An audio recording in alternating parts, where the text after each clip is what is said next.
সবথেকে একটা আশ্চর্যজনক ব্যাপার, যে মা জন্ম দেয় সে তার সন্তানের খারাপ চায়, এটা ভাবাটাই খুব বোকামি।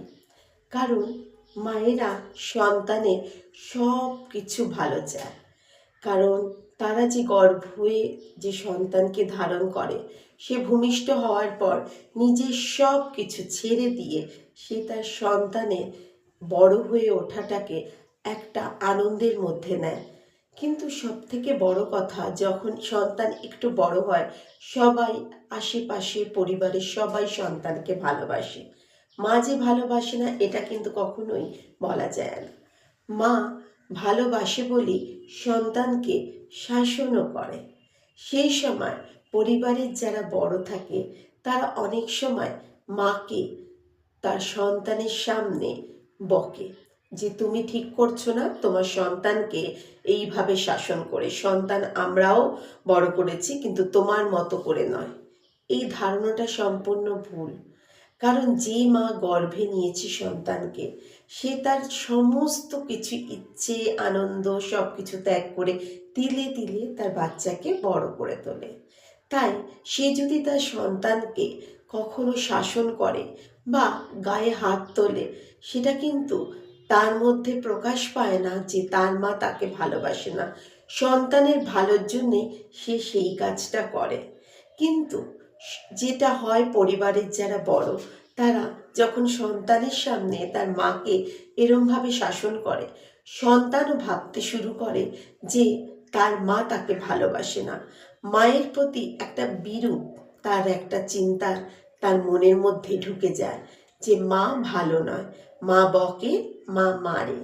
কিন্তু ওইটুকু ছোট বাচ্চা তো বোঝে না মা বকে, মা মারে তার ভালোর জন্যে, তার ভবিষ্যতের জন্যে, তাকে সুন্দর একটা জীবন দেওয়ার জন্যে। তাই পরিবারের যারা আছেন বড়রা, মাকে কখনো শিশুর সামনে বকবেন না বা নিচু করবেন না। তাহলে সেই শিশুটি বড় হয়ে তার মাকে কিন্তু শ্রদ্ধা দেখাতে পারবে না, মায়ের প্রতি তার ভালোবাসা থাকবে না। সে মাকে তার নিজের বন্ধু কোনোদিনই ভেবে উঠতে পারবে না। সবসময় ভাববে যে মা ভালো না, মা তার ভালো চায় না। মায়ের সঙ্গে তার যে একটা সুন্দর বন্ডিং, সেই বন্ডিংটাই তৈরি হতে পারে না। তাই সব সময় পরিবারের বড়রা যে মাকে তার সন্তানের সামনে দুটো একটা কটু কথা বলে বা তার বাবা তাকে কটু কথা বলে, সেটা কখনো করা উচিত নয়। কারণ সন্তানের মধ্যে এতে নেগেটিভ চিন্তা আসে মায়ের প্রতি।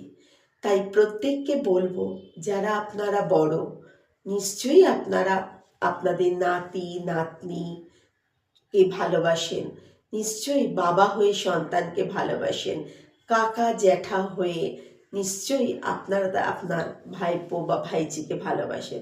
কিন্তু মা কখনো ভালোবাসে না, এটা হতেই পারে না।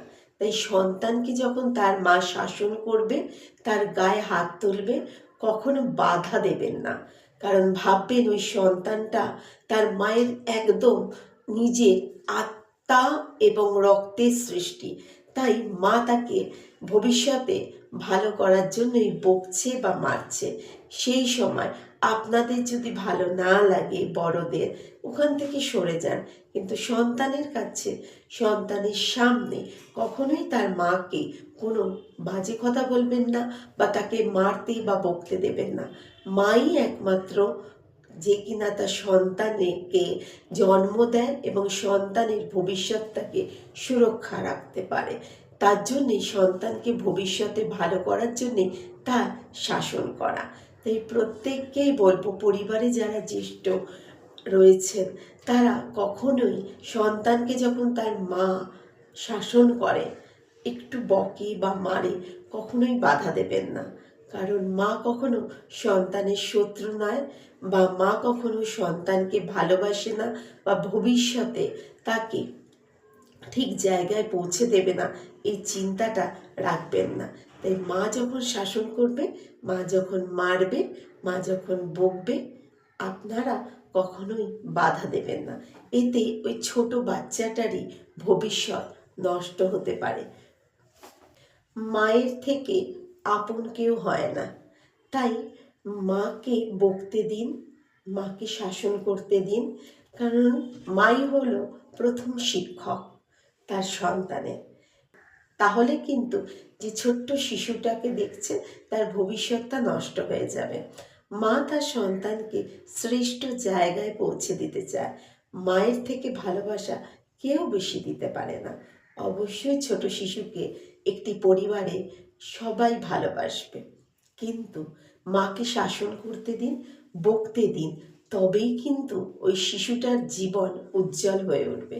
যদি মা শাসন না করে, না বকে, কোনটা ভালো কোনটা খারাপ তাকে না শেখায়, তাকে চারিত্রিক দিক থেকে দৃঢ় করতে না পারে, সেই ছোট শিশুটার কিন্তু ভবিষ্যৎ একদম নষ্ট হয়ে যাবে। তাই মায়েরা যখন বকবে, মায়েরা যখন মারবে, তখন আপনারা তাকে বাধা দেবেন না। কারণ একটি সন্তানের ভবিষ্যৎ উজ্জ্বল হয়ে ওঠে তার মায়ের শাসনে। সেই শাসনটা মায়ের খুব দরকার। মা যখন শাসন করবে, তাই আপনারা কেউ বাধা দেবেন না।